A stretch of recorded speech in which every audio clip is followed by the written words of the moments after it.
ఒక అన్నయ్య అనమాట నాకు వాట్సాప్లో మెసేజ్ పెట్టినాడు, ఉపాధి హామీ పథకం గురించి నువ్వు చాలా హేళనగా మాట్లాడావు, ఇలాంటి నీ కుళ్ళు జోకులు ఆపు, ఇలాంటివి ఇంకొకసారి రిపీట్ అనేది బాగుండదు అనుకుని పెట్టాడు అనమాట మెసేజ్ నాకు. అన్నయ్య నీకు ఒక మాట చెప్తాను, హేళన అంటే ఏంటన్నయ్య?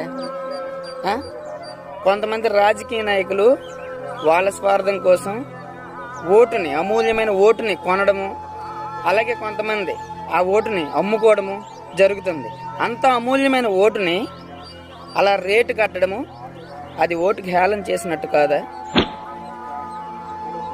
ఎంతోమంది కానిస్టేబుళ్ళు, ఎస్ఐలు, సిఐలు, డీజీపీలు, ఐఏఎస్లు, ఐపీఎస్లు కష్టపడి దేవరాత్రులు ఆ జాబును సంపాదిస్తే 5 ఏళ్ళు ఎక్కిన కొంతమంది రాజకీయ నాయకులు తప్పును ఒప్పుగా చేయడానికి వాళ్ళకి ఎంత ప్రెజర్ పెడుతుంటారో తెలుసా? వాళ్ళ డ్యూటీలు వాళ్ళకి చేయనివ్వకుండా వాళ్ళు తిరగబడి తిరిగి అడిగితే వాళ్ళకి బదిలీలు చేయడము, లేకపోతే డిస్మిస్లు చేయడం.